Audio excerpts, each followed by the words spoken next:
Lần đầu tiên xin cảm ơn tất cả mọi người đã dành thời gian để cùng tham gia hội nghị nhân tài 2019 được tổ chức bởi công ty NGHIểM. Xin một lần nữa gửi cho tất cả các bạn trò tay được không ạ? Để có được buổi chia sẻ hôm nay thì lần đầu tiên tôi muốn chia sẻ một câu chuyện. Đó là câu chuyện của một người đàn ông Mỹ. 12 năm trước, ông đang giữ một vị trí rất cao ở công ty máy tính IBM. Và ông có cơ hội để trở thành phó chủ tịch của công ty IBM Mỹ. Nhưng với một tình yêu và với một sự mong muốn giúp đỡ mọi người, ông nghĩ đến đất nước Việt Nam. Và ông sẵn sàng từ bỏ vị trí đó và chuyển đến Việt Nam, sinh sống ở đất nước Việt Nam này 12 năm rồi. Và ông luôn luôn coi Việt Nam là quê hương thứ hai.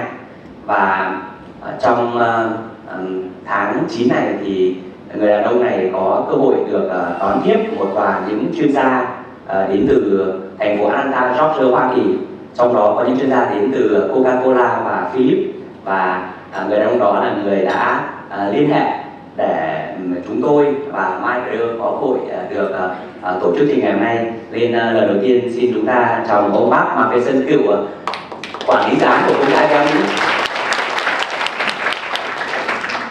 Và để tổ chức hôm nay thì xin chúng ta gửi một lời chào mừng đến anh Sơn, người trong ngày qua đã làm việc rất là để tổ chức chương trình này. Xin mời anh Anh Sơn.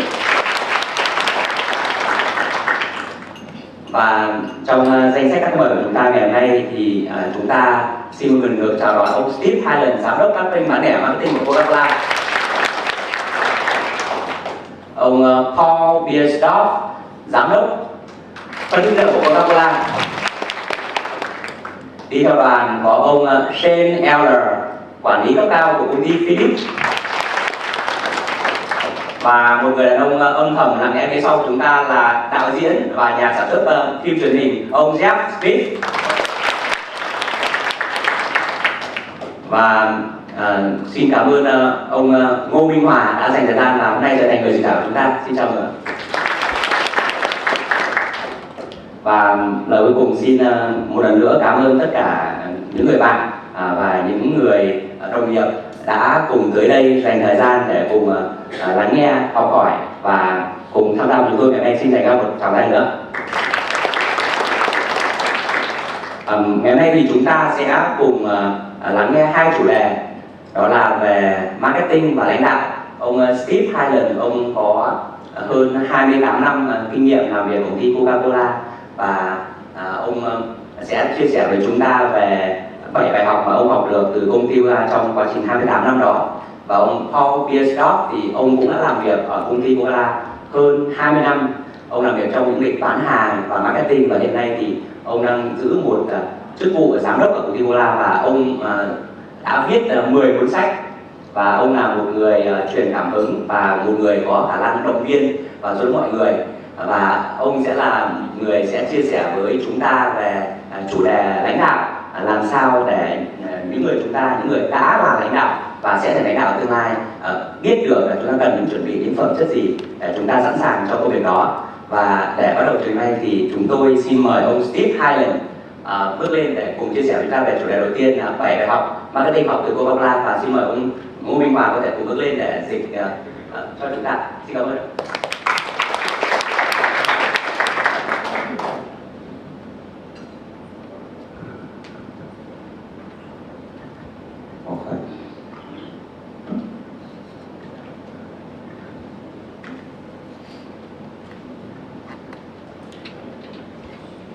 Good morning.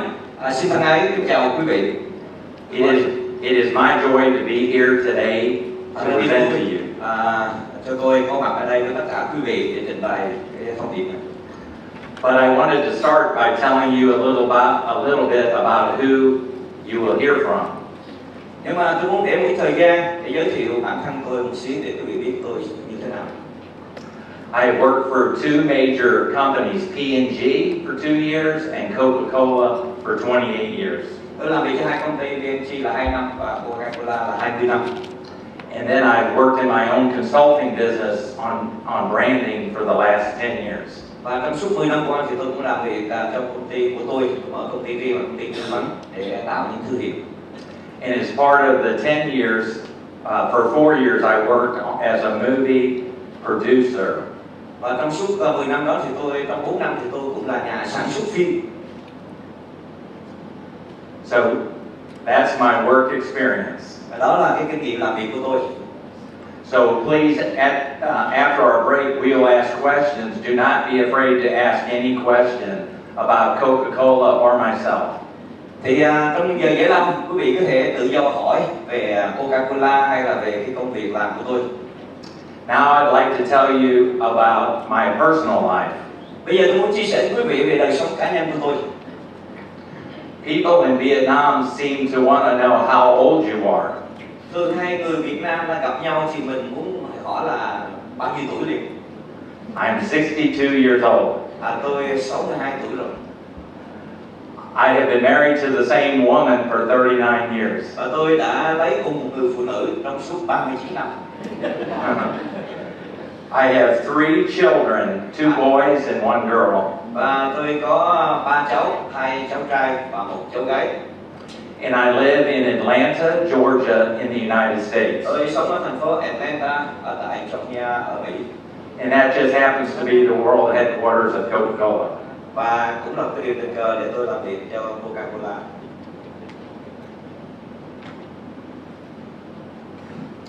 So I would like to give you a few of my first impressions in Vietnam. Nhưng mà tôi cũng muốn chia sẻ một vài ấn tượng đầu tiên khi tôi đến Việt Nam lần đầu. This is my first trip to Vietnam in my 62 years. Đó là 62 tuổi đầu rồi. Đây là lần đầu tiên tôi mới đến cái đất nước Việt Nam này. The people in Vietnam are very friendly. Và phải nói là người Việt cũng rất là thân thiện. And they have a real desire to learn. Và hình như có một cái khát khao để muốn học hỏi. And to be trained on business. Và muốn được đào tạo ở trong cái lĩnh vực kinh doanh. And I met many young business people in my 5 days. Và trong suốt 5 ngày vừa qua thì tôi gặp rất là nhiều những doanh nhân trẻ. And they're very open to learn. Và rất là cởi mở để học hỏi. That should give you a lot of hope in the next generation. Đó là cho nên cho chúng ta có một cái hy vọng rất là lớn cho thế hệ kế tiếp. For your companies. Cho những cái công ty của quý vị. Next, I would like to talk about the definition of marketing.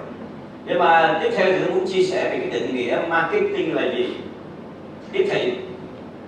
Do you know this brand? Quý vị biết cái thương hiệu nào rồi đúng không? Huh? This can. Cái lon Coca-Cola này. It's open at the top, so I cannot turn it sideways. Là bởi vì tôi đã mở ra rồi nên là không thể ốp xuống được. This brand has been in existence for 133 years. Quý vị biết không, cái thương hiệu này đã có mặt ở trên thế giới này 133 năm. And it consists mostly of water. Nó chứa phần lớn là nước thôi. Sugar. Đường. And flavoring. Và cái hương vị. But it's been probably the best brand in the world. Nhưng mà có lẽ là một cái thương hiệu mà tên tuổi nhất ở trên thế giới này. The most recognized brand in the world. Và nó là một cái thương hiệu mà được nhận biết nhiều nhất trên thế giới. So I would tell you the key to success at Coca-Cola. Như vậy thì tôi sẽ chia sẻ với quý vị những cái kim chỉ nam cần thiết để mà tiếp thị giống như Coca. Is marketing. Về cái tiếp thị. And I hope one of the tips that I can provide today. Và tôi hy vọng là một số cái kim chỉ nam mà tôi cung cấp cho quý vị hôm nay will help you in your job. Sẽ giúp trong cái công việc kinh doanh của quý vị. Or your company. Cho cái công ty của quý vị. Or your personal life. Hay là cho đời sống cá nhân của quý vị. Maybe you're interested, like, how is he going to show me about my personal life? But I will fit that in. Nhưng mà có thể quý vị thử suy nghĩ, tại sao cái này nó liên hệ đến đời sống cá nhân của mình sao? Thì tôi sẽ cố gắng. The definition of marketing. Cái định nghĩa tiếp thị là the action of promoting and selling products. Thật ra tiếp thị chính là một cái hành động mà chúng ta quảng bá cái sản phẩm hay là dịch vụ của chúng ta, or services. sản phẩm hay dịch vụ của chúng ta. Some people think marketing is mysterious. Có một số người nghĩ rằng là tiếp thị là một cái gì đó nó vô cùng là khó hiểu, màu nhiệm, And it's very hard to understand, không có thể hiểu được. but it's not. Nhưng mà thực tế thì không phải vậy. It is simple. Thật ra tiếp thị thì rất là đơn giản. And my job today is to show you how simple it is. Nên cái công việc làm của tôi là giúp đỡ quý vị nhìn thấy tiếp thị nó đơn giản như thế nào. Who in the crowd thinks marketing is kind of mysterious? Một số quý vị ở đây nghĩ rằng tiếp thị nó khó lắm, đó là không có biết đường nào để mò hết cả. Trước đây quý vị nghĩ như vậy. Those are usually the business owners or the sales people. Đối với những người mà chủ doanh nghiệp hay là những người làm bên cái ngành bán hàng. So I would like to share a few key elements of successful marketing, no matter where you're at in your company in Thì marketing. tôi chia sẻ một vài cái chìa khóa để thành công, để quý vị thành công trong vấn đề tiếp thị, cho dù là quý vị làm một cái ngành nghề nào. The first point, Điểm thứ nhất, you have to narrow your focus. tức là mình phải giới hạn lại cái sự tập trung của mình. Marketing to everybody Mình không thể tiếp thị cho mọi người được. is marketing to nobody. Bởi vì tiếp thị cho mọi người đó có nghĩa là mình không tiếp thị cho ai hết, tức là mình có cái đối tượng khách hàng đó. So you have to decide on who your focus is going to be. Tức là mình phải quyết định là mình phải nhắm vào đối tượng nào. I could have a message to each person that lives in Vietnam. Có thể là tôi đưa ra một cái thông điệp nào đó cho tất cả mọi người sống ở tại Việt Nam. But if I'm trying to market to a 20 or 30-year-old person, Nhưng mà nếu mà tôi lên mục tiêu để tôi có thể nhắm đến cái đối tượng từ 20 đến 30 tuổi thôi, and I know what motivates them thì tôi có tìm hiểu thêm thử là cái gì thúc đẩy họ and what's important to them, và cái điều gì là quan trọng đối với những người ở cái độ tuổi đó, I will be more successful thì tôi sẽ tiếp thị thành công hơn to create demand for the product. để mà tôi có thể tạo ra cái điểm chính cho cái sản phẩm đó. And then you have a specific message that is relevant for that target audience. Rồi mình có một cái thông điệp nó cụ thể, nó thích hợp cho cái đối tượng mục tiêu mà mình nhắm tới. An example, an iPhone. Ví dụ như là iPhone, điện thoại iPhone. If you're targeting myself, Nếu mà nhắm mục tiêu là bản thân tôi, what's important is FaceTime. You know FaceTime? thì đối với tôi nó quan trọng đó là cái FaceTime. Có biết FaceTime không? So I can get my grandchildren on FaceTime and talk to them. Bởi vì tôi có thể cho con tôi nói chuyện với con tôi trên FaceTime. For a 20 or 30-year-old, it might be the camera, their phone camera. Nhưng mà đối với cái thế hệ mà 20-30 tuổi đó thì là gọi là camera trên điện thoại. Or there's a feature that is important to them. Hay là một số cái chương trình khác nó quan trọng đối với họ. So you have to focus the message towards the 20 to 30-year-old. Như vậy thì mình phải nhắm cái thông điệp về tiếp thị của mình cho cái độ tuổi 20 và 30 thôi. And I'm going to explain a secret of marketing. Bây giờ tôi sẽ giải thích về cái bí quyết, bí mật về tiếp thị. As a 62-year-old man, Là một người mà đứng tuổi 62 tuổi rồi, I do not have to know what a 20 or 30-year-old, what's important to a 20 or 30-year-old person in marketing. Thì trong tiếp thị thì có lẽ là tôi là cái người ở tuổi 60 thì có lẽ tôi không biết nhiều về cái thế hệ 20-30 tuổi. But I can ask questions of 20 and 30-year-olds and find out what's important to them. Nhưng mà tôi có thể đặt ra những câu hỏi để tôi tìm hiểu xem thử là cái thế hệ 20-30 tuổi đó cái điều gì là quan trọng đối với họ. And then execute what they think are important. Thật ra cho mình hiểu được cái điều quan trọng đối với họ. And that's a secret of marketing. Thì đó là cái bí mật của tiếp thị thôi. You learned a new secret. Tức là mình học thêm một cái bí mật mới nữa. It's not mysterious. Thật ra thì nó không có gì là khó hiểu. It's basic. Nó rất là đơn giản căn bản. In marketing, you want to know your brand. Thì trong tiếp thị mình cần phải biết cái thương hiệu của mình. And who your marketing target is. Rồi cái mục tiêu tiếp thị của mình, đối tượng là ai. And then, like I said, design a message that targets that individual. Rồi sau đó mình mới có thể lên một cái viết lên một cái thông điệp để có thể nhắm đến cái mục tiêu đó. One of the examples I would like to use is a brand of Coca-Cola. It is called Powerade. Powerade. Thì một trong những điều tôi muốn giới thiệu là có một cái thương hiệu của Coca-Cola, người ta gọi là Powerade. It's a drink for people that are involved in sports. Okay. Tức là họ sản xuất ra cái thức uống cái dành cho dân chơi thể thao. And we competed against a company that was very large in that area. Và chúng tôi cạnh tranh với một công ty mà rất là lớn trong lĩnh vực này. So we had to find an audience that we could get to drink Powerade that the big company was not. Thì chúng tôi phải tìm xem thử là cái đối tượng mà có thể tiêu thụ cái sản phẩm của chúng tôi, cái thức uống của chúng tôi về cái thương hiệu Power như thế nào. They targeted 18-year-olds and above.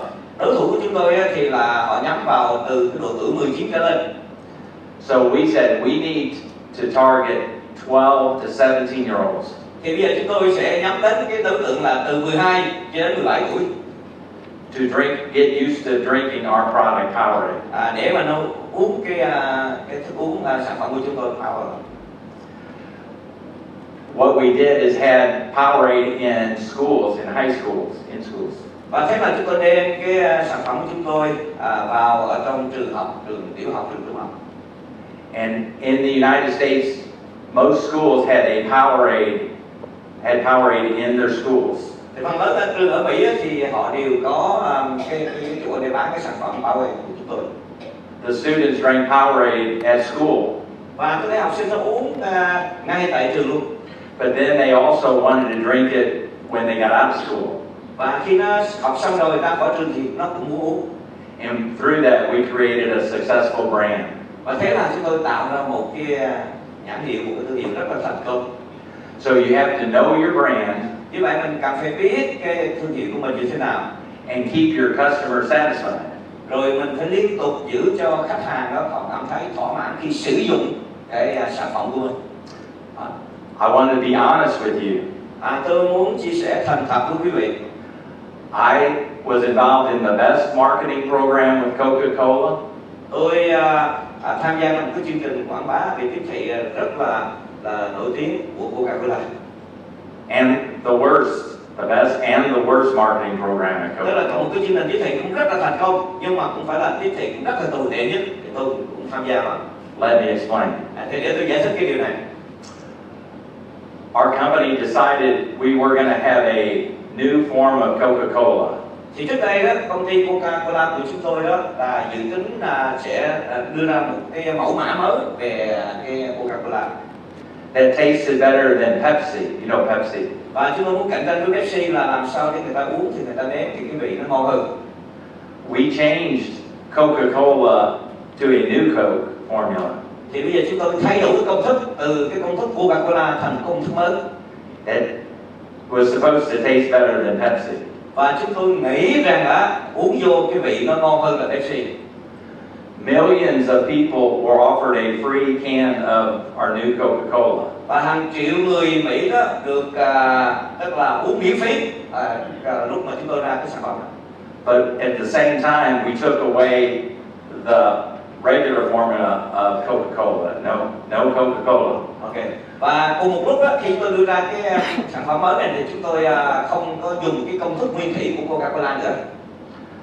Consumers did not like Nhưng mà the new Coca-Cola. những người uống đó thì tiêu thụ đó, khách hàng tiêu thụ thì họ lại không có thích cái loại mới này, cái vị mới này.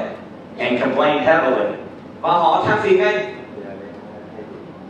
So that was the worst part. Đó là cái phần mà gọi là tồi tệ nhất khi mình đưa ra cái sản phẩm mới này. The best part was our company brought back the original form of Coca-Cola. Nhưng mà cái điều hay nhất là thế là công ty của tôi quyết định là sản xuất theo cái công thức nguyên thủy của nó chứ còn không có thay đổi nữa. And that was in the year 1985. Và đó là vào năm 1985. And you're still drinking that same formula today. Ngày nay quý vị uống Coca-Cola thì cái vị này vẫn còn nguyên thủy cách đây hơn 100 năm về trước. Đấy là vậy. the company responded to the customer's complaints. Tức là công ty của chúng tôi phản ứng ngay khi mà khách hàng họ than phiền. And the brand began to grow in sales. Thì mà thế là cái sản phẩm của chúng tôi bắt đầu tăng trưởng và bán rất là chạy. People took the brand Coca-Cola for granted. Là bởi vì nhiều người đó xem thường, tôi nghĩ là Coca-Cola đã lâu quá rồi thì cũng giống như vậy thôi. They fell in love with it again. Nhưng mà cuối cùng thì khi họ uống thì họ lại cảm thấy yêu thích nữa. And the rest is history. Và phần còn lại đó là lịch sử. So that was the best program and the worst program, and it was in 3 months. Trong vòng 3 tháng thôi thì đó là cái điều mà tôi chia sẻ về cái kinh nghiệm, tức là nó cũng là một cái điều tồi tệ nhất trong tiếp thị nhưng mà cũng là một cái điều sáng nhất trong tiếp thị là vậy. Could we switch slide to 2? Giờ chúng ta đi qua cái tip số 2. The second point Cái điểm thứ hai is know your primary shopper. tức là mình phải biết cái người mua hàng của mình đó chính yếu là cái người nào. And target them with the right message. Rồi mình nhắm mục tiêu để đưa ra một cái thông điệp, chuyển tải cái thông điệp chính xác cho họ.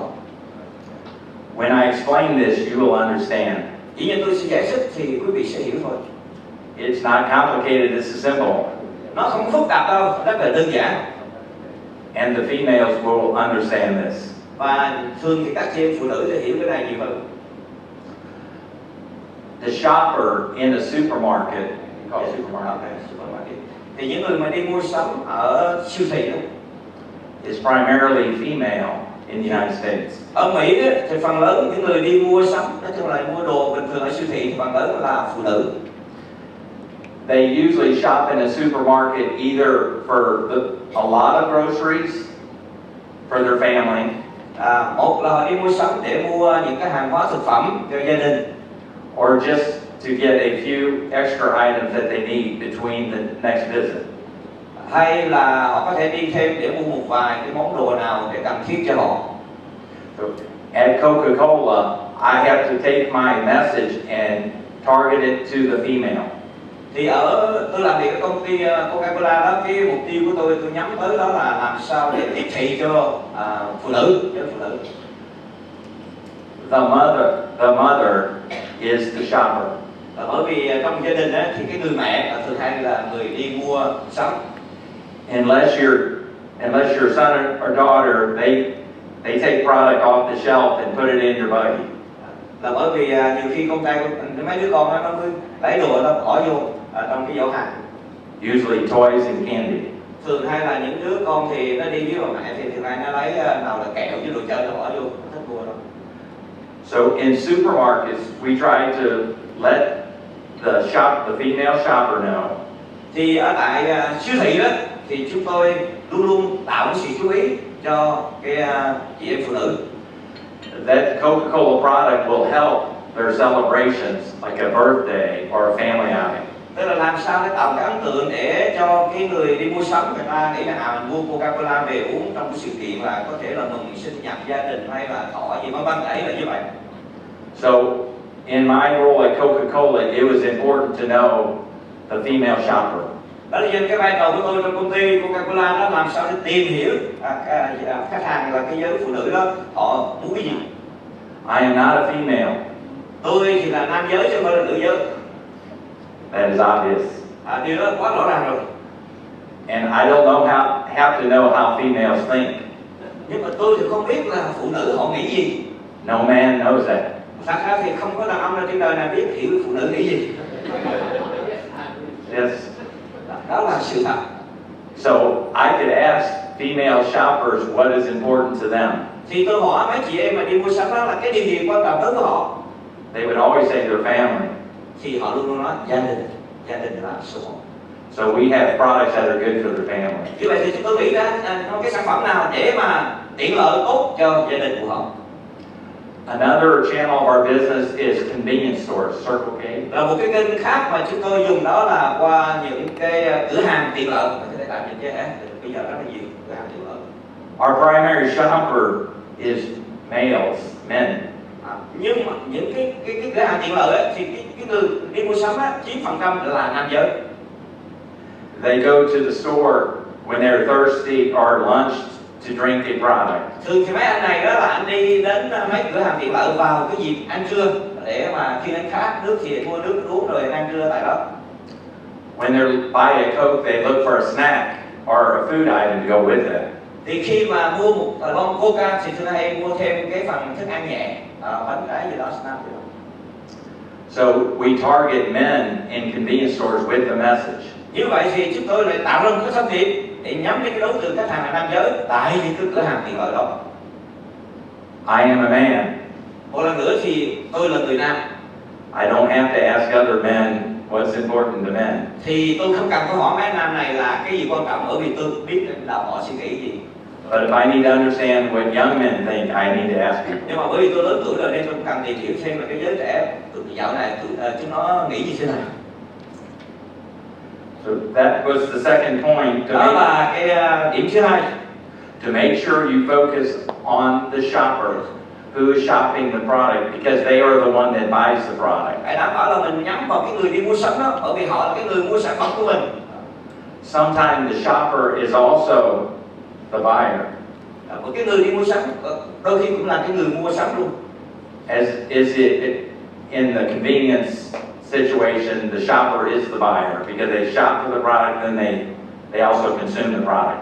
Trong những cửa hàng tiện lợi thì phần lớn những người họ đến, tức là họ phải là đi mua sắm mà là họ đến họ mua thật luôn, họ mua để họ uống hay là để họ ăn ngay tại chỗ. Does that make sense?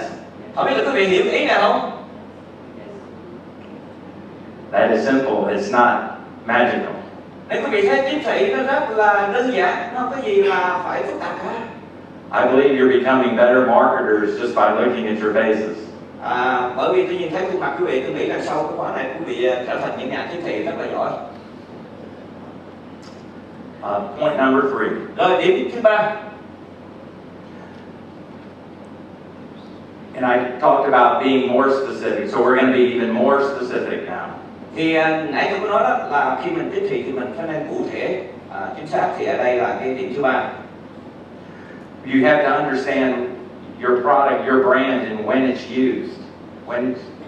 Tức là mình cần phải hiểu là cái sản phẩm của mình hay cái dịch vụ của mình đẩy là khi nào thì người ta sẽ sử dụng đến. Tức là mình phải nghĩ đến yếu tố là cái thời điểm nó đẩy rồi. And it could be whether it's a product or service, when do people use your product? Tức là có thể là sản phẩm hay dịch vụ, khi nào cái người tiêu dùng người ta dùng đến cái sản phẩm hay dịch vụ của mình. And then how do they use your product? Và họ dùng như thế nào cái sản phẩm của mình. Where do they use your product? Rồi họ dùng ở chỗ nào. I've been in Vietnam 5 days. Tôi thì đã đến Việt Nam tới bây giờ là 5 ngày rồi. I have one marketing idea that I've come up with for someone that you can make the money and have your business. Ok. Thì tôi có một ý tưởng về tiếp thị ở Việt Nam này. Bây giờ tôi chia sẻ. Nếu mà quý vị lấy ý tưởng này, quý vị có thể làm ăn cũng được.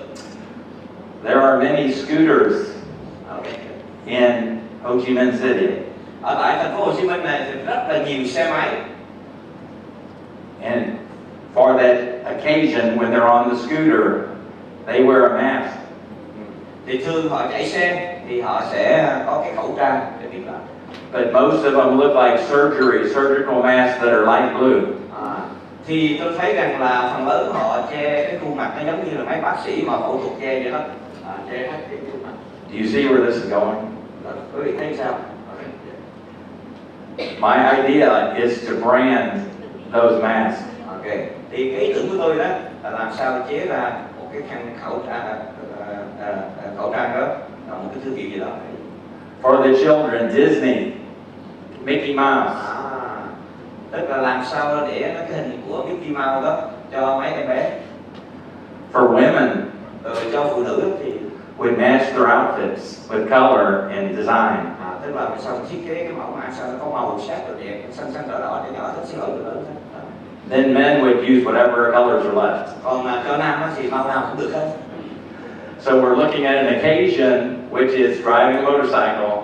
Thì giờ mình tìm thấy một cái cơ hội để mình có thể giới thiệu cái sản phẩm của mình trong khi những cái người chạy xe máy. Creating a mask that's branded. Tức là mình tạo ra một cái khẩu trang mà nó có thể thích hợp với mọi đối tượng để họ có thể đeo được. that makes you feel good about wearing a mask. Tức là khi mình đeo cái khẩu trang đó, mình cảm thấy như một đời mình đã lên hương đại gì đó.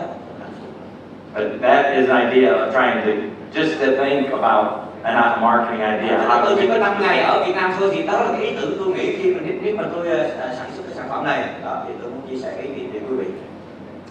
Back to the supermarket example. Bây giờ trở lại cái ví dụ ở siêu thị đi. We were talking about occasions that people shop. Thì chúng ta đang nói về cái vấn đề là trong những cái trường hợp nào thì người ta đi mua sắm. So primarily women stock up with a big basket for several days of food in the basket. Yes. Thường thì phụ nữ, mấy chị em phụ nữ đi mua sắm á, người ta lấy một cái giỏ xong người ta bỏ hết hàng vào, bởi vì khi mua thì suốt cả tuần cho gia đình mà. So they might buy larger quantities of Coca-Cola for that occasion. Thì thường đó thì họ mua Coca-Cola là mua nguyên cả một lớp đó, chứ không phải là từng lô một. Giống như mấy nam giới mua uống liền luôn, ví dụ như là khác đó. So they might buy bigger packages. Nên có thể là mua cả một cái lốc. Nhưng also you have to be careful because most people transport with scooters. Nhưng mà ở Việt Nam thì phần lớn là đi lại là bằng xe máy, không phải xe hơi giống như ở bên Mỹ.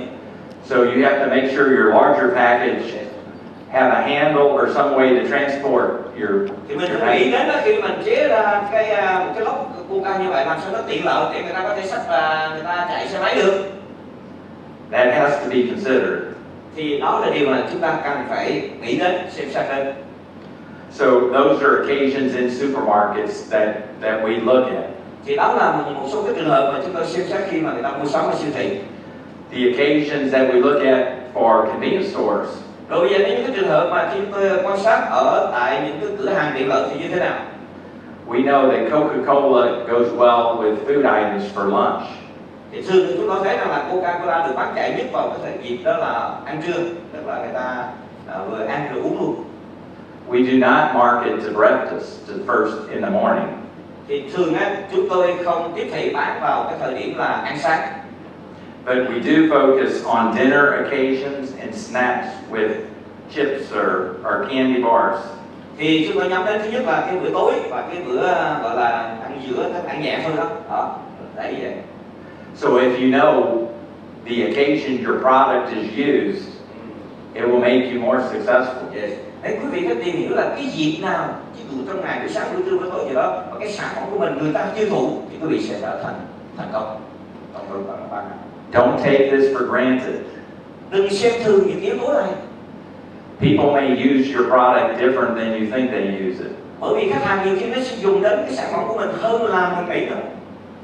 In our country, tại nước Mỹ của chúng tôi, we have a water product that we use for babies. Chúng tôi có sản xuất cái loại nước uống cho em bé. And many babies use this water, their mothers use this water to feed the babies. Và người mẹ sử dụng cái loại nước uống này để mà cho các con của mình uống. And it has vitamins and other special things in the water. Dĩ nhiên là trong cái nước này nó có vitamin và có những yếu tố khoáng chất khác nữa để giúp ích cho đứa bé. So if I said the brand name, you would say, oh, that's the brand for water for babies. Thì mình có thể nói đây là mình tạo một cái sản phẩm mới về nước để mà cho đặc biệt là cho những em nhỏ. But I know that many of the top sports, the athletes in the United States. Nhưng mà tôi cũng biết là ở tại Mỹ thì có rất là nhiều cái trò chơi thể thao hàng đầu và có nhiều vận động viên nữa. And they drink a lot of that water before their games or their exercises. Và họ sẽ uống rất là nhiều nước trước khi họ tập cũng như là họ thi đấu. And it's expensive. It's $4 American for a bottle. Yes. Và để mua một cái chai nước đó nó có thể là $4, nó rất là đắt tiền. But I don't know if the company knows that much of its water is consumed by adults. Thì tôi không biết những cái công ty đó họ có biết rằng là phần lớn những người lớn tuổi á, người lớn họ tiêu thụ những cái sản phẩm nước này. If I was in charge of marketing for that company, nếu mà tôi là cái người mà điều hành trong cái vấn đề tiếp thị của công ty đó, I would market to both. Thì tôi sẽ tiếp thị cho cả hai. Because when people see the major athletes drinking this product, bởi vì người bình thường người ta thấy những vận động viên mà uống những cái nước đó, The colleges and the high school kids will want to drink the product. Thì những sinh viên đại học hay là những sinh viên trung học cũng có thể uống được. And I tell you that story Tôi kể cái câu chuyện đó because it may be true with your products that you own and you work. thì có thể đây là có thể áp dụng đúng cho cái sản phẩm mà quý vị đang làm việc đó. So take the time to get out of your office and go look at where your product sells and find out how people are, you might have in your mind how they use it. Nên là hãy để thời gian ra khỏi văn phòng làm việc của mình, ra thực tế, nói chung là đi thực tế để mình quan sát thử xem người ta dùng sản phẩm như thế nào thì mình mới có cái ý tưởng được. I hope that helps. Tôi hy vọng là những cái điều này giúp ích cho quý vị. I want to share an example of occasion marketing in the supermarkets. Thì tôi muốn chia sẻ thêm một ví dụ trường hợp nữa mà vấn đề tiếp thị ở tại siêu thị. Because if there's an occasion that you see as an opportunity, Và nếu quý vị xem thấy những cái trường hợp đó là cái cơ hội, you can increase your sales in a place that you weren't expecting to. thì quý vị sẽ gia tăng cái việc bán hàng tại một cái nơi mà mình không mong rằng mình nghĩ là bán được. So in supermarkets in the United States, Phần lớn các siêu thị tại Mỹ people stand in line at the grocery. thì khi đi mua sắm á, thì họ luôn luôn shop hàng, đó là shop hàng đàng hoàng. Do you stand in line at your grocery? Ở Việt Nam thì đi mua sắm quý vị có shop hàng không? Shop thẳng hàng không? Okay. You have people deliver, they have green shirts on, they deliver food for you. Yes, yeah. Ở đây thì mình người ship hết vào dạo không cần shop hàng. So we looked at an occasion with the people in supermarkets. They were waiting in line for checkout. Ở Việt Nam có giao hàng chứ không có shop hàng. Ở bên Mỹ thì shop hàng. Khi shop hàng như vậy thì người ta phải chờ người trước người sau. And I was the project manager of this program. Thì tôi là cái quản lý và cái vấn đề mà tiếp thị cái sản phẩm này. So we put cold bottles and cans in the checkout where the mothers were waiting to check out. Thì chúng tôi đặt những cái bông Coca-Cola tại cái chỗ mà người ta bắt đầu ra để trả tiền đó. Khi mà những người phụ nữ, những người mẹ đó đi shop hàng để chờ để mà thanh toán tiền. It was amazing. Cái điều ngạc nhiên là both the mothers and their children bought cold drinks in the supermarket. Và chúng tôi ngạc nhiên là chúng tôi dụ được cả mẹ lẫn con, tức là khi đứng chờ đó thường là cả mẹ con đều mua Coca uống cả. Today in the United States, we have about 30,000 supermarkets. Và ngày nay tại bên Mỹ chúng tôi có khoảng 30.000 cái siêu thị như vậy. And almost every supermarket has Coca-Cola cold right by the checkout. Thì trong phần lớn tất cả những cái siêu thị đó, chúng tôi luôn luôn để một trưng bày đó những cái lon Coca lạnh ngay tại cái chỗ cái quầy mà tính tiền đó. Coca-Cola and the customers make millions of dollars a year because of that program. Bởi vì qua cái chương trình đó mà phải nói là Coca-Cola cũng như là một hợp tác với khách hàng đã tạo ra hàng triệu đô la như vậy. And I take great pride that I was a project manager of a program that continues. Và 25 years later. Chính trong cái chương trình này nên là cái này vẫn tiếp tục, chương trình này vẫn tiếp tục. I wish I received royalties for my idea. Tôi ước ao gì tôi cũng nhận được một cái khoản thù lao nào đó cho cái ý tưởng này của tôi. But I don't. Nhưng mà tôi thì không có nhận được. Another example that I saw here in Vietnam. Một ví dụ khác nữa mà tôi cũng quan sát thấy tại Việt Nam. Of understanding occasions when products are consumed. Tôi tìm hiểu trong một cái trường hợp mà có thể tiêu thụ được sản phẩm. Is in the checkout lane at Starbucks. Đó là cái chỗ của Starbucks Starbucks in that line for Starbucks. Okay. Đó là xếp hàng ở cái chỗ mấy cái cửa hàng cà phê Starbucks đó. They have a basket with little animals, plush animals, little animals in it. Có một cái giỏ hàng mà người ta để vài cái con thú nhỏ nhỏ gì đó. Starbucks knows that many children will come in with their parents. Bởi vì Starbucks nghiên cứu rằng là thường những cái người cha mẹ dẫn mấy đứa con đi theo. And they pull the toy out. Thì nó thường hay thích mấy cái món đồ chơi đó. and you buy the toy for your kids. Thì người mẹ người cha cũng phải mua đồ chơi để cho mấy đứa nhỏ. Cái này như là It's a great example of marketing. Thì đó cũng là một cái ví dụ rất là hay về cái cách để mà bán được cái sản phẩm, tiếp thị sản phẩm. Because no one needs that animal, no one needs that toy. Thật ra thì không ai cần cái đồ chơi đó cả. But 100% of the kids want the toy. They don't need it, they want it.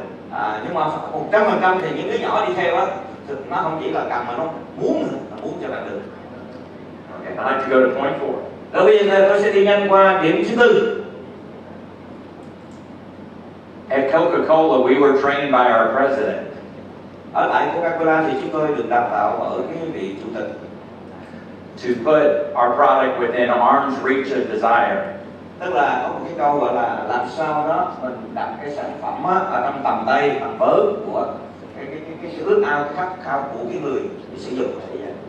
Let me demonstrate. Có lẽ là tôi ví dụ thì nó hiểu hơn, dễ hiểu hơn.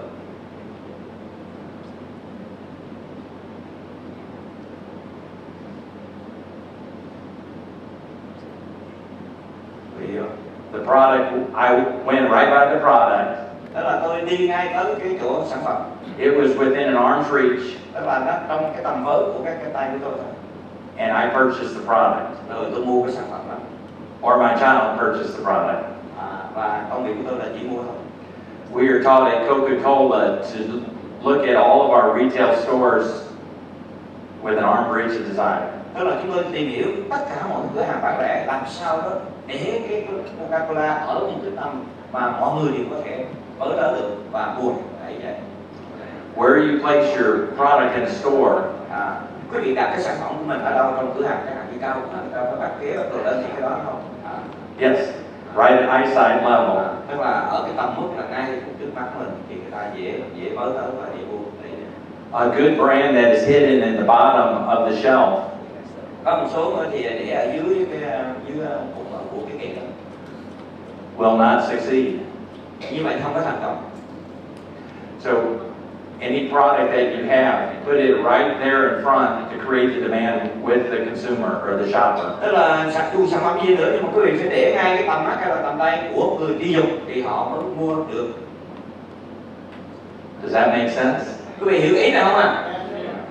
If you own a company, nếu quý vị là chủ doanh nghiệp, spend a lot of your time on where the product goes within where your customers interact with your quý vị product. phải để phần lớn thời gian để quan sát tìm hiểu xem thử là mình đặt để cái sản phẩm của mình khi mình giới thiệu trên bài ra ở trong cái tầm nhìn hay tầm mắt của người tiêu dùng. All shoppers are busy. Bởi vì tâm lý người ta đi mua sắm người ta rất là bận rộn, không có thời gian gì. They almost have to trip over your product. Và có thể là họ sẽ đi qua và họ không nhìn thấy cái sản phẩm của mình. And then realize that they need it. Và họ không có nhận ra là họ cần cái đó.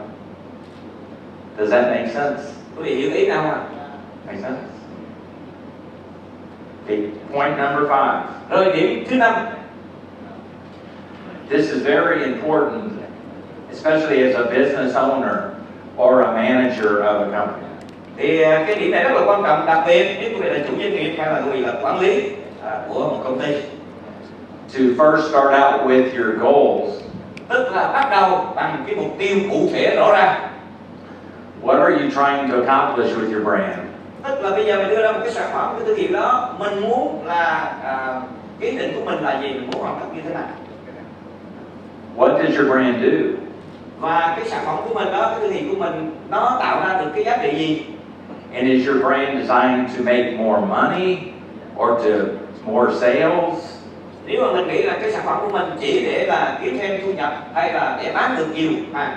Do you want it to help more people? Hay là muốn giúp đỡ nhiều người? So have a goal in mind that everyone in your company understands the goal. Tức là mình phải nghĩ ra trong đầu về cái mục tiêu đó và tất cả mọi người, nhân viên trong công ty đó cần phải biết cái mục tiêu này.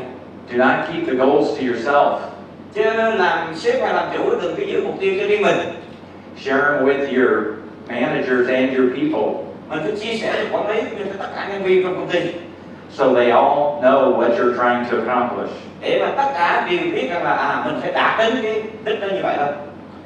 And then After you develop your goal, Và sau khi mình đã vạch ra cái mục tiêu rồi, you develop your strategies. thì mình phải phát thảo một cái chiến lược.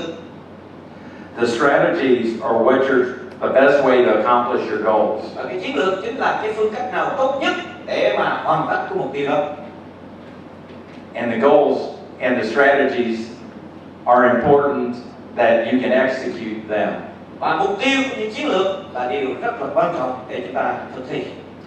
Some people I know, Một số người tôi quen biết, they talk a lot about strategies that they're going to implement.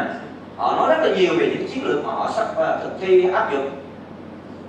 But they don't have a goal in mind. Nhưng mà họ không nghĩ ra được cái mục tiêu nào để đạt được cái chiến lược đó. So they think of strategies as smart thinking.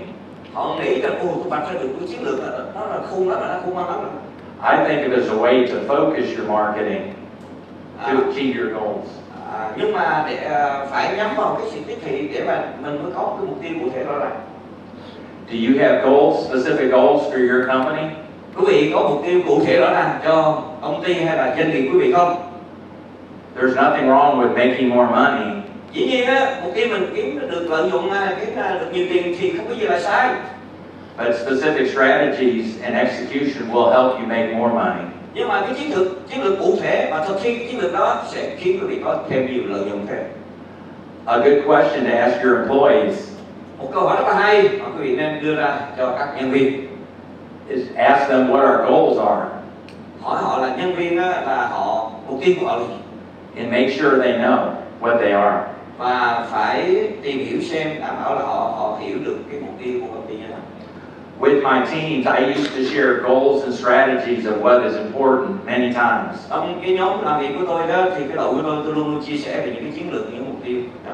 And then I would ask them individually if they understood the goals and strategies. Rồi tôi hỏi từng cá nhân một, họ có hiểu được những cái chiến lược mục tiêu đó là gì hay không?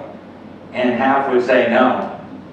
Và They would say no, they don't understand even after I told them they would. nhưng mà sau khi tôi chia sẻ rồi, thậm chí họ nói họ không nghĩ gì hết. My initial thought, Và cái ý tưởng ban đầu của tôi suy nghĩ, what's wrong with these people? biết mà tôi nói cái đầu nó làm sao đó. I may need some more different people. Có lẽ là tôi tìm một người khác quá.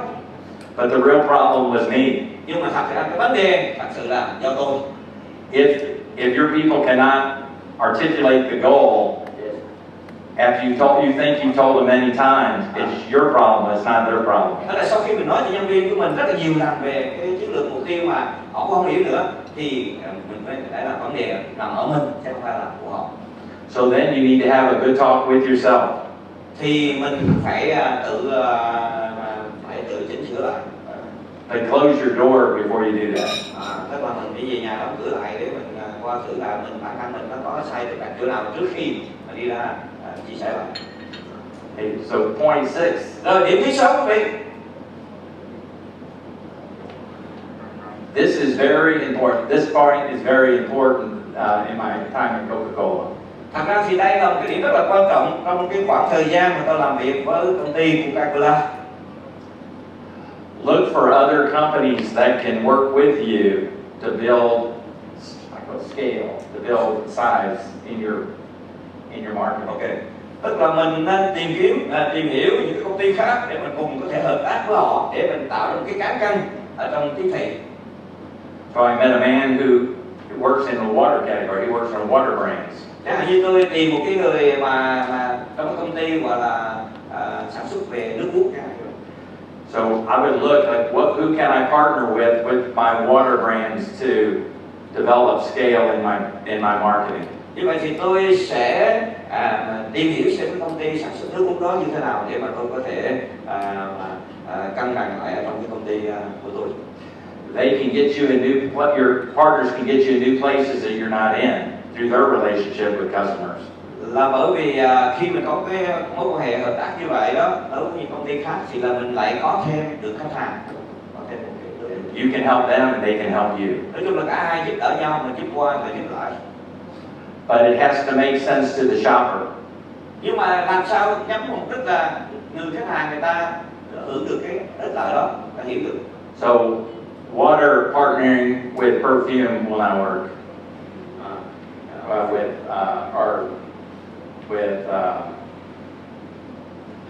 trying to think of another item that doesn't go with perfume. Yeah. Tức là Or makeup. Ok, dầu thơm đó và mỹ phẩm. But water with a healthy product Nhưng mà nước đó thì đây là sản phẩm nó liên quan đến sức khỏe. will work on an occasion basis to create scale and marketing. Thì khi chúng tôi hợp tác thì nó tạo ra được cái phát triển trong công ty tiếp thị. So this is, you have to think outside the box. Tóm lại là quý vị nên nghĩ nhìn sang trong rộng ra đừng cái giới hạn. Gather some of your employees together. Chẳng hạn như mình mời một số nhân viên lại với nhau. Who can we partner with? Rồi mình xem thử là mình hợp tác với ai được. Who can we promote our products together with? Xin lỗi mình hỏi thử là bây giờ mình hợp tác với ai, rồi làm sao để mình thúc đẩy cái sản phẩm của mình. If you're a smaller company, nếu mà công ty nhỏ đó, look for a bigger company. thì mình tìm mấy công ty lớn hơn để mình chơi. Talk to them about the value of coming up with a partnership. Rồi mình cho họ biết là cái giá trị khi mà hợp tác với nhau thì tạo ra cái giá trị như thế nào. Based on the occasion that the shopper is looking for. Nó dựa trên cái cơ sở thực tế là cái người mua sắm hay người khách hàng họ đang có cái nhu cầu đó để vậy. An example might be a birthday cake. Chẳng hạn như trong trường hợp là sinh nhật. And tying Coca-Cola into a birthday celebration. Thì có thể là họ mua thức uống Coca để mà mừng sinh nhật. And on your birthday, if you buy a cake, you get Coca-Cola free. Tức là mình hợp tác với công ty bán bánh chẳng hạn như vậy đó. Bây giờ mua cái bánh sinh nhật sẽ được tặng một lon Coca miễn phí chẳng hạn như vậy. And also the partnerships do not always have to be marketing. Thì cái việc mà hợp tác với nhau đó không nhất thiết lúc nào không phải là mục đích để tiếp thị. They could also be operations. Nhưng mà cũng để vận hành nữa. Or any function in your company that makes you better. Hay là một trong cái bộ phận nào đó ở trong công ty của mình, khi mình hợp tác để cải tiến được cái công ty của mình nó làm tốt hơn. If you're a man and you're not sure whether it makes sense to you, make sense. Nếu quý vị là nam mà quý vị không biết là cái nào là cái mà mình thấy nó hợp lý.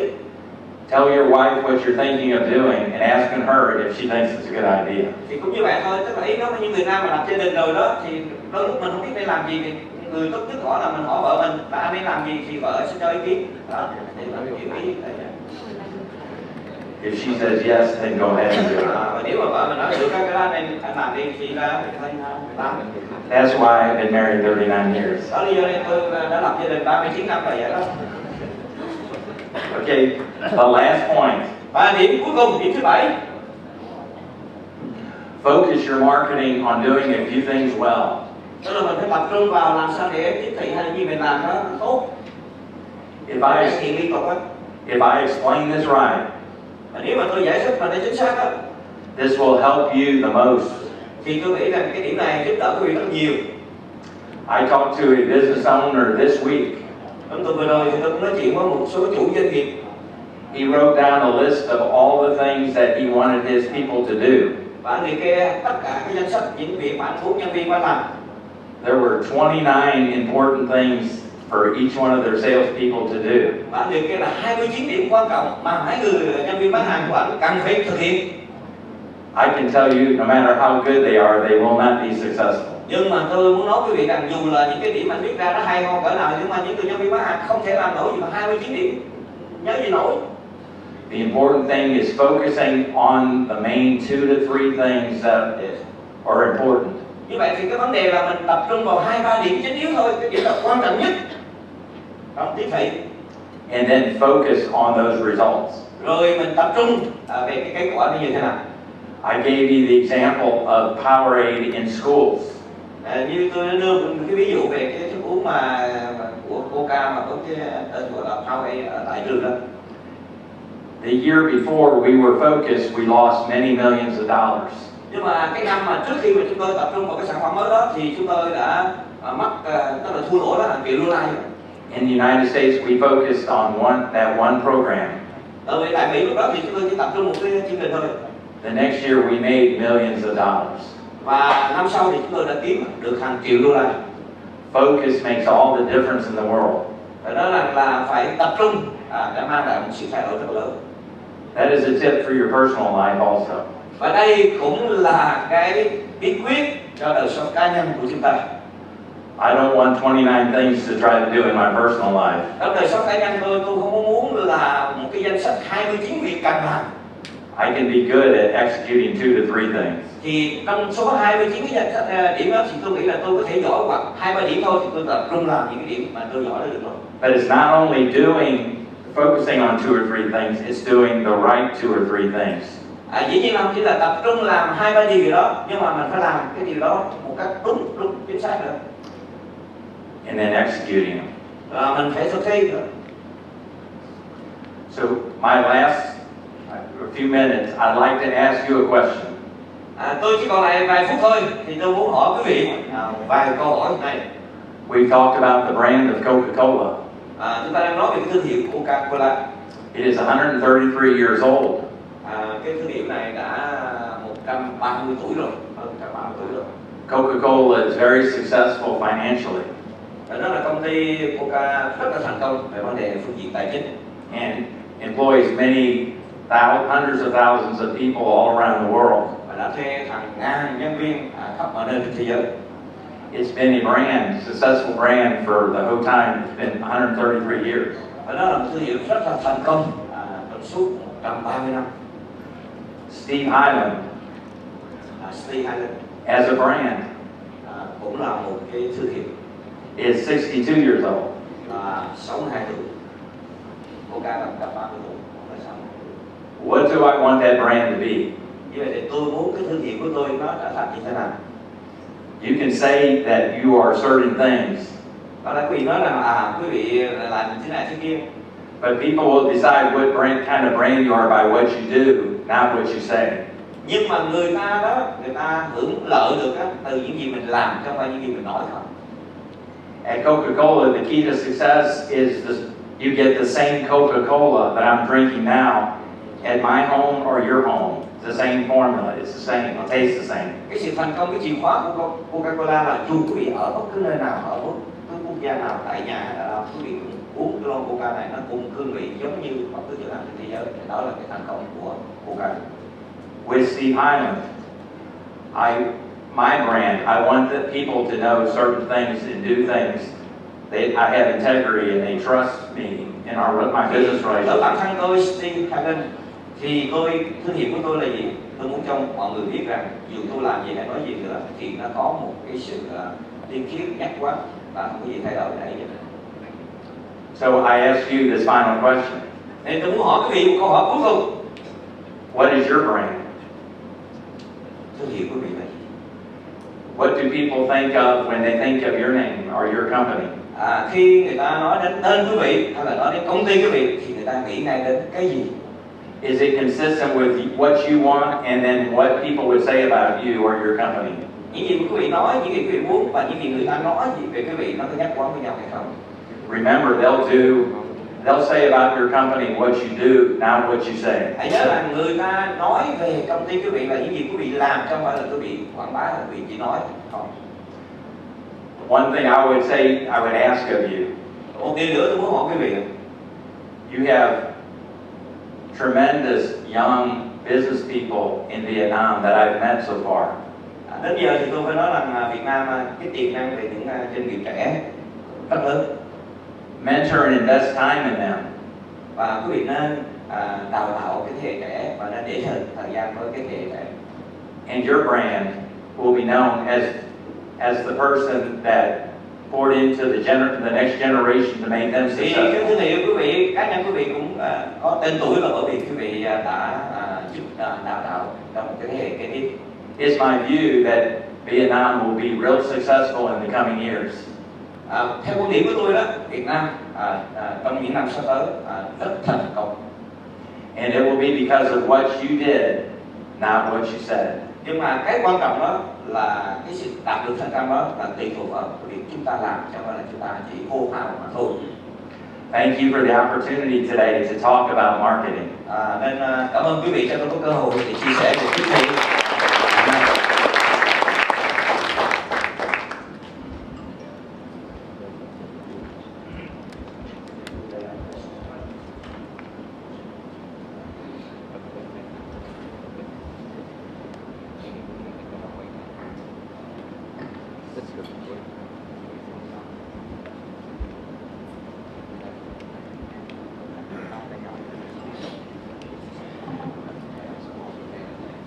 Và rất cảm ơn ông Steve Highland đã dành thời gian để chia sẻ những kinh nghiệm quý báu của ông trong vòng 28 năm làm việc trong lĩnh marketing của Coca-Cola. Xin một lần nữa gửi một tràng tay cho ông Steve Highland được không ạ? Và chúng ta sẽ dành 20 phút để có thể cùng tương tác, cùng trao đổi với nhau.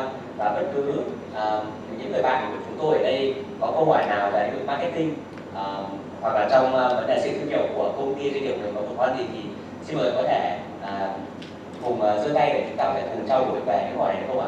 Và bác Steve sẽ rất là vui lòng để có thể trả lời trực tiếp đến mọi người trong chương trình ngày hôm nay.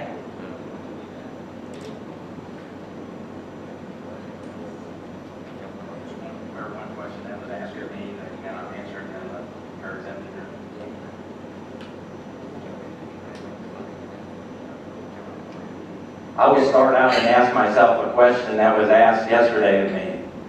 Thì trong lúc trả lời quý vị hỏi thì bây giờ tôi bắt đầu câu hỏi là tôi cũng tự hỏi là ngày hôm qua có người hỏi. I am a young professional. What should I do about my career? I'm anxious about my career. What should I do? Tức là có người nói rằng tôi là một cái young professional, đó là một cái chuyên gia mà còn trẻ. Thì tôi liên quan đến nghề nghiệp của tôi thì tôi nên làm gì? Tức là có người hỏi ngày hôm qua giờ tại gì? Do the best you can do in your current job. Yes. Như vậy đó thì cái lời khuyên khuyên á là hiện tại mình đang làm gì mình làm tốt nhất được. Don't look for ahead to the next job, but do the best job that you can do to learn and work. Công việc kế tiếp mà hãy làm công việc làm giỏi nhất cái công việc hiện tại mình đang làm. I hope that person was one of your employees that asked that question. Và tôi nghĩ rằng cái người anh em đó có thể là thực tế đây là các team họ của anh. Don't be shy. Đừng ngại gì quý vị, nếu quý vị có câu hỏi thì cứ hỏi.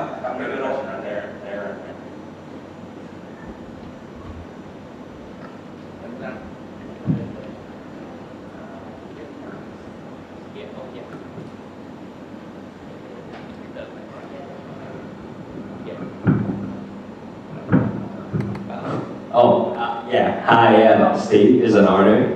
So, one of the questions I had is, you talk about marketing. Yes. And what I've been curious, as probably the only 18-year-old in this room, what do you think about that Coca-Cola can that draws people in and getting them to buying it? So like, what makes it that people look at it and people want to buy it instead of like Pepsi, Red Bull, Mountain Dew, 7-Up, that kind of stuff? Câu hỏi trong tiếng Việt để quý vị hiểu là em đang hỏi thì mới có 18 tuổi hả? Và em hỏi cái điều gì mà khiến cho Coca-Cola, cái mẫu Coca-Cola người ta thấy là người ta muốn mua liền. Tại sao người ta không mua Pepsi, mua bò hút, Red Bull mà mua Coca-Cola uống? Đó là câu hỏi là như vậy. Bảo em. Yeah. One thing you have to be relevant, a relevant brand to no matter what age that you're targeting. Tức là dù quý vị nhắm tới mục tiêu độ tuổi nào đi nữa thì cái sản phẩm của mình đó nó phải hợp cho mọi người. And the name is trusted around the world. Nhưng mà cái tên tuổi của Coca-Cola là có một cái uy tín ở trên thế giới. But we market to each age. Nhưng mà khi tiếp thị thì chúng tôi nhắm vào từng độ tuổi in a specific way. trong một cái cách rất là cụ thể. An example would be using Coca-Cola through social media to connect in events. Chẳng hạn như chúng tôi sẽ dùng cái mạng xã hội để kết nối với những cái sự kiện quan trọng. And like I said before, I'm not 18 years old. Giống như nãy tôi nói đó, tôi không còn là 18 tuổi nữa. My youngest child is 27 years old. Đứa con nhỏ nhất của tôi là 27 tuổi rồi. But I can ask 18-year-olds what's important in marketing to connect. Nhưng mà tôi sẽ hỏi một cái đứa 18 tuổi là cái gì quan trọng nhất, làm sao để mà tôi có thể kết nối với họ. And then do what they say to do. Và tôi sẽ làm cái điều mà họ khuyên. So the real question is, it's not what I think that's important. Cái vấn đề đó là không phải chúng ta là cái người sản xuất ra sản phẩm hay công ty đó, mình nghĩ cái gì nó là quan trọng. It's what you think that's Mà important. vấn đề là khách hàng tùy theo đối tượng người ta cho cái gì là quan trọng. And I have to take your ideas and include them in my brand to be relevant. Thì tôi mới tiếp thu cái ý kiến đó và tôi sẽ làm sao cho cái sản phẩm của tôi nó thích hợp cho đối tượng đó. Yes. Không buồn cái micro xin.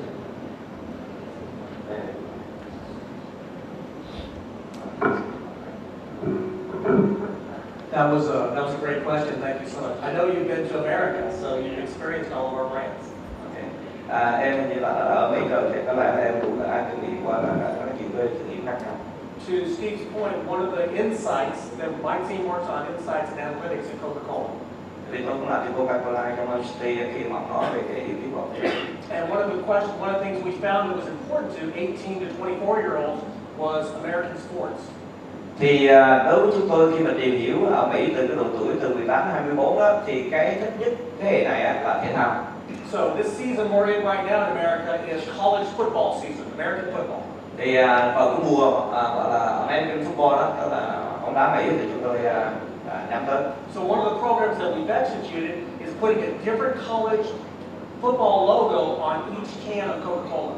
Đó là chúng tôi sẽ cho một cái cờ, một cái môn thể thao đó ở trên cái lon Coca-Cola. So if you're from the state of Georgia, we would have a Georgia logo on your can. Tức là nếu mà quý vị từ cái địa bàn Georgia thì chúng tôi có cái logo của cái địa bàn ở trên cái lon Coca. And if you're from Alabama, you would have an Alabama logo on your can. Quý vị ở Alabama thì có cái logo của cái địa bàn đó. So this tied in two key ideas. One was what's important to 18 to 24-year-olds, which is American football. Như vậy thì khi chúng tôi nhắm mục tiêu đó, có hai cái từ khóa quan trọng. Thứ nhất là đối với độ tuổi từ 18 đến 24 đó thì thể thao, cái môn bóng đá Mỹ là quan trọng. And another insight that we know, people consume Coca-Cola beverages while they're watching American football. Là điều nữa là bởi vì khi họ xem bóng đá đó thì họ uống Coca-Cola.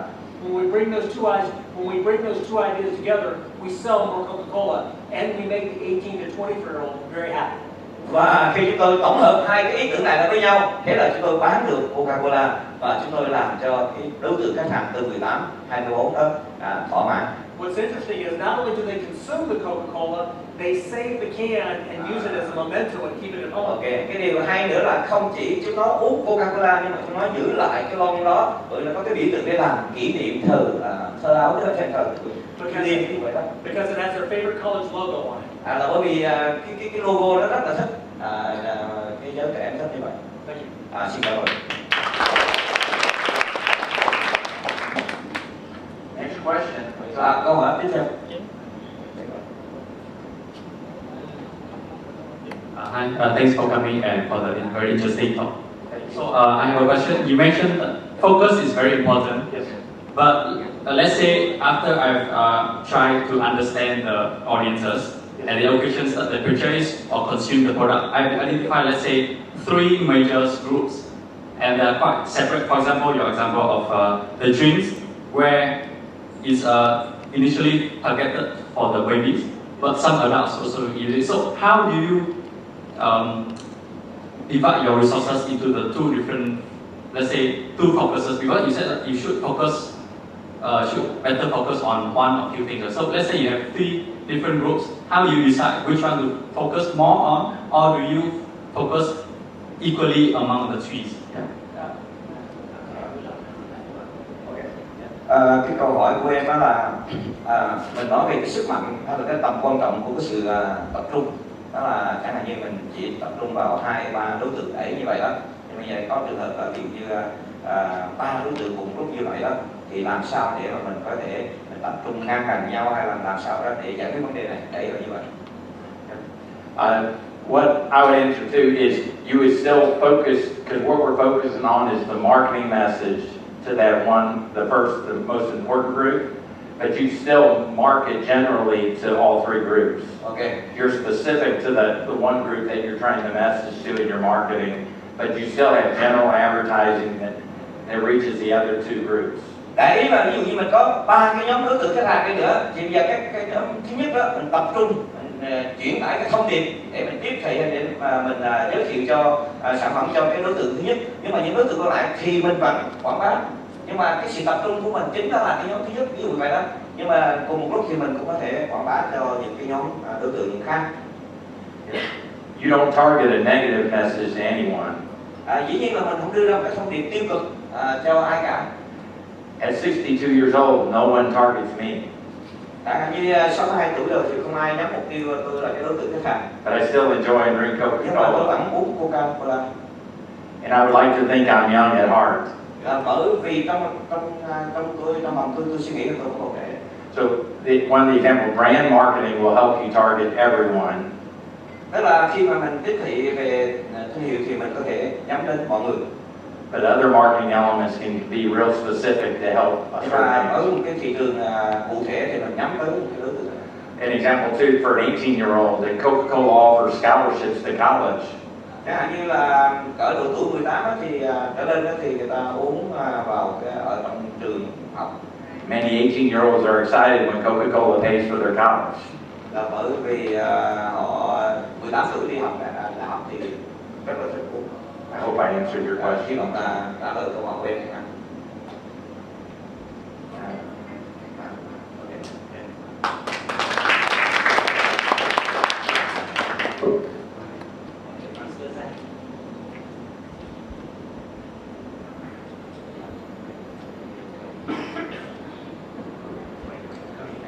Mặc dù mình cũng đã 50 tuổi rồi và mình làm trong ngành truyền thông, marketing cũng được gần hơn 20 năm, nhưng mà hôm nay mình vẫn hồi hộp là gặp những người bạn Mỹ và những nhân vật rất lớn đến từ Coca-Cola.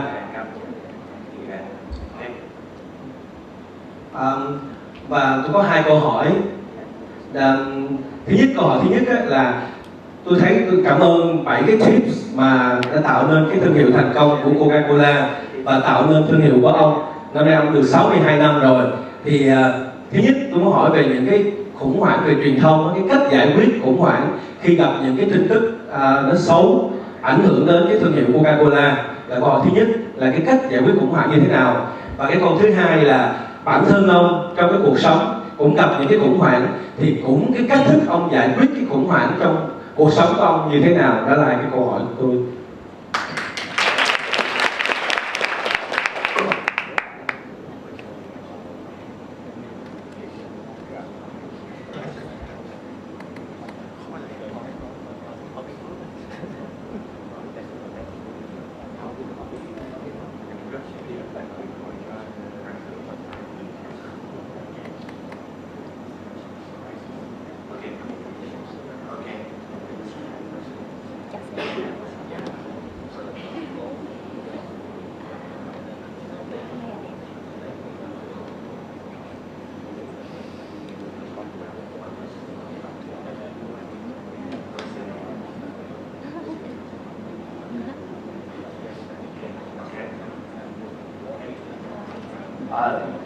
The question about how do you deal with crisis?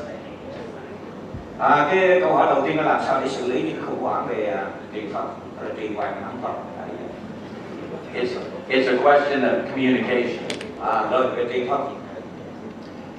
One thing I learned is to be a good listener to what the real problem is.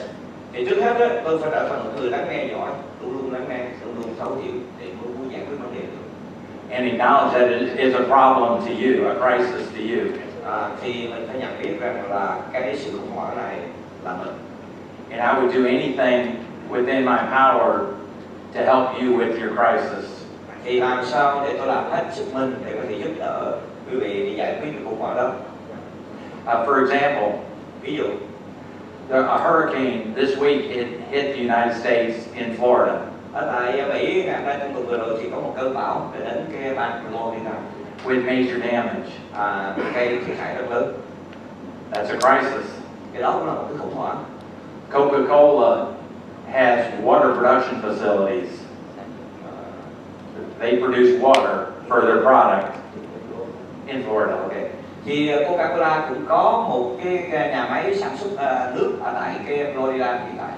And they give free bottled water to people that need water in crisis. Thì trong lúc khủng hoảng này thì chúng tôi xử lý một cách nào để chúng tôi tặng miễn phí nước uống cho cư dân ở tại cái thành phố đó. But in general, for crisis situation, nhưng mà về tổng thể đó, trong một cái tình huống mà khủng hoảng, seek to understand the words that are being said. Thì thứ nhất mình phải tìm hiểu là người ta nói gì về cái công ty mình hay về sản phẩm mình tìm hiểu xem là lý do tại sao người ta nói như vậy, người ta đánh giá như vậy. A gentle answer turns away wrath. Và một cái câu trả lời rất là mềm mại đó là đừng có nổi giận, tức là đừng có đáp trả, đừng có nổi giận, đừng nổi giận lôi đình đi. So respond and understanding that they have a crisis, and then anything that you can do to help somebody. Tức là mình hiểu rằng là người ta đang gặp những cái sự khủng hoảng như vậy đó, đúng không? Bất bình hay gì đó đẩy gì đó, thì mình làm sao để mà giúp để This is an example for my personal life. Và đây là một cái ví dụ trong đời sống cá nhân của tôi. We have a family that we know, our friends, and they have a 3-year-old daughter. Chúng tôi có một người bạn, một gia đình mà rất là thân quen và họ có một cái đứa bé 3 tuổi. The mother and father were going away and needed a babysitter for 4 hours. Thì bố mẹ đi xa nên cần giữ cái đứa bé khoảng 3-4 tiếng. I could have said to him, I hope you find a babysitter. Somebody watch your kids. Tôi hy vọng mà anh chị tìm được một người đó để giúp chăm sóc được đứa bé. But I went and watched the baby myself. Còn nếu không tìm được thì tôi đến tôi giúp tôi chăm sóc cho. So be prepared to be part of the answer to the crisis. Tóm lại là mình sẵn sàng trở thành một phần để giải quyết cái sự khủng hoảng. And they won't really, they know that you care about them. Thì người ta đó, hay là đối tác hay khách hàng bạn bè, ta biết là mình quan tâm đến họ. And you understand what they're going through. Và mình cũng hiểu được là họ trải qua cái điều đó. They'll respond in a crisis. Thì cái đáp ứng đó trong cái sự khủng hoảng này. Also, attitude makes all the difference. A positive attitude. Và một điểm nữa là nó làm nên một cái sự khác biệt rất lớn, đó là thái độ. Mình nên có cái thái độ tích cực. Does anyone here like to deal with people with negative attitudes? Ở đây ai có thích chơi với mấy cái người mà lúc nào cũng có cái thái độ quá là tồi hay là tiêu cực không? I don't. Tôi cũng không thích gặp mấy người đó. So have a positive attitude in what you do. Nên là quý vị nên có một cái thái độ tích cực trong mọi việc mình làm. And that will diffuse part of the crisis. Thì đó là một cái phần luôn để giải quyết khủng hoảng. You become on the same page. You're on the same side. Đó là mình luôn luôn ở về phía người ta, luôn luôn cùng giống như mình thông cảm và sự khủng hoảng. Solving the problem that needs to be solved. Tức là mình giải quyết cái vấn đề mà cần được giải quyết. The other person is not the problem. Người khác không phải là vấn đề. The crisis is the problem. Chính cái sự khủng hoảng đó mới là vấn đề thì mình nên giải quyết. So do you have a crisis that we can help you with? Nếu mà có khủng hoảng nào thì chúng tôi sẽ giúp hiện tại.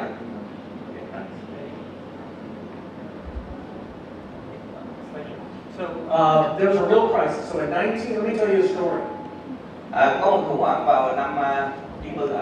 In 1982, năm 1982, there was a huge crisis in America. có một khủng hoảng rất là lớn tại Mỹ. There was a company that made a brand called Tylenol headache medicine. Thì có một công ty gọi là Tylenol Medicine. And they had, so the medicine was poison. Họ đưa ra một cái loại thuốc mà cái thuốc đó bị đau độc, bị độc hại. Somebody tampered with the packaging and put poison in the headache medicine. Và thế là có ai đó đã nói chung là làm giống như là bỏ cái chất độc ở trong cái thuốc đó. 8 people were killed. Và 8 người sử dụng thì họ đã bị chết. And nobody knows who did it. Không ai biết là ai đã gây ra chuyện này. There was panic across America. Và có một cái nỗi kinh hoàng xảy ra khắp nước Mỹ. Because Tylenol was the #1 brand of headache medicine in all of America. Bởi vì thương hiệu trở lên gì đó, thuốc đau đầu đó là một cái thương hiệu rất là nổi tiếng tại Mỹ. They had over 50% share. Họ có tới 50% thị phần. So I remember I was in college at the time. Lúc đó thì tôi đang học đại học. And my mother called me. Mẹ tôi gọi cho tôi. She said, throw your Tylenol away. Mẹ tôi nói là con ném hết mấy cái thuốc đó đi. You could die. Là bởi vì nếu con uống thuốc nó vô là con sẽ chết. And this happened again and again. People calling and telling their Và relatives. điều này nó xảy ra bởi người ta gọi đi nhau đừng sử dụng loại thuốc đó nữa vì cái thuốc đó sẽ bị nhiễm độc vân vân. The government told the Tylenol company, Và chính phủ nói với công ty cho nên là you need to deal with this. thì quý vị phải xử lý giải quyết vấn đề. But it only happened in one city in America. Bởi vì nó không chỉ là xảy ra trong một thành phố tại Mỹ, In Chicago. tại Chicago. And they said, just take all of the Tylenol off the shelves in Chicago. Xin lỗi là nó xảy ra thành phố ở Chicago, người ta nói là bây giờ thu hồi hết tất cả loại thuốc đó ở trên cửa hàng lại. The Tylenol company did something differently. Nhưng mà cái công ty dược này đó họ làm rất là khác. They did the right thing. Họ làm cái điều đúng. They took all the Tylenol off all the shelves in America. Không chỉ tại tiểu bang Chicago theo như chính phủ yêu cầu mà họ thu hồi tất cả thuốc của họ tung ra thị trường trên khắp nước Mỹ luôn. This cost them over $100 million to do this. Và tốn cho họ cái chi phí trên $1 triệu để làm được. And they had zero sales. Dĩ nhiên là cái bán hàng là zero. But they started an effective communication campaign. Và họ đưa ra một chiến dịch truyền thông rất hiệu quả. They took all of their employees. Họ đem tất cả nhân viên. And they sent them out to all the doctors' offices. Và gửi đi hết tất cả mọi cái văn phòng của bác sĩ. And they told them we're going to change our packaging to make it safe. Bây giờ chúng ta sẽ đổi làm sao để cái thuốc an toàn hơn cho quý vị. Today, you are the recipients around the world of that packaging change and that crisis. Và ngày hôm nay thì chúng ta hưởng lợi rất là nhiều từ cái cách mà đóng gói của cái sản phẩm của công ty này. When you open this bottle, you notice there's a little ring around it after you open it. Tức là khi quý vị mở cái nắp chai nước suối này ra, quý vị thấy nó có cái vòng tròn nhựa nó cắt ngang đó. That's called a safety seal. Thì người ta nói là cái vòng tròn đó an toàn. You know that if that safety seal is intact, nobody has opened that bottle. Ý muốn nói rằng là khi mở ra mà còn cái vòng này có nghĩa là chưa ai mở ra trước đó. Nothing is in there. Và không có cái gì ở trong đó. This is true for bởi vì đó người ta bỏ thuốc độc vô rồi người ta medication, for everything that you nhưng mà không chỉ use. là chai nước suối nhưng mà tất cả mọi cái sản phẩm, đặc biệt là vấn đề liên quan đến tiêu dùng. All of that came out of the proper response to a crisis. Và cái ý tưởng đó nó nảy sinh từ cái sự khủng hoảng mà cái công ty dược đó gặp phải trước đây ở thập niên 80. The experts told Tylenol that they were crazy for pulling all their product off the shelf. Và những chuyên gia người ta nói là cái công ty dược này đúng là khùng điên mới có thể thu hồi toàn bộ cái sản phẩm và tung ra thị trường như thế. But 1 year later, Nhưng mà 1 năm sau đó, because they had effective communication, là bởi vì họ truyền thông rất là hiệu quả như vậy and they did the right thing, và họ làm đúng lương tâm, they had greater sales and profits than they've ever had. và họ đã thu lợi nhuận cũng như họ bán được hàng chưa bao giờ có trước đó. So in a crisis, always do the right thing. Nói chung là trong khủng hoảng mình phải làm đúng với lương tâm, nghề nghiệp của mình, đấy là như vậy, làm điều đúng. In closing, Để kết thúc, my hope for you hy vọng của tôi dành cho quý vị là is your company brand trong cái thương hiệu công ty quý vị and your personal brand và trong cái thương hiệu của đời sống cá nhân quý vị is very successful sẽ thành công and prosperous. và được thịnh vượng. Xin cảm ơn. Thank you.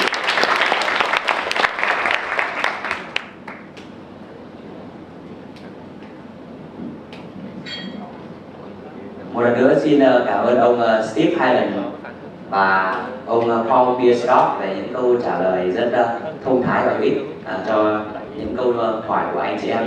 Và bây giờ thì phần đầu tiên của chúng ta sẽ đã tạm kết thúc. Nếu anh chị em vẫn còn câu hỏi nào về marketing cho bác Steve Highland thì trong giờ giải lao tea break hoặc là sau phần thứ 2 của chương trình thì các bạn có thể tới và trò chuyện trực tiếp với bác Steve Highland. Sẽ có người đứng bên cạnh bác và giúp đỡ các bạn vấn đề gì nếu bạn không thể dùng tiếng Anh. Bây giờ thì chúng ta hãy cùng dành 15 phút để có thể nghỉ ngơi một chút, có thể dùng nước, dùng một chút bánh trái cây và sau đó chúng ta sẽ quay trở lại đây sau 15 phút để bắt đầu phần thứ 2. Xin chào mọi người một chút ạ.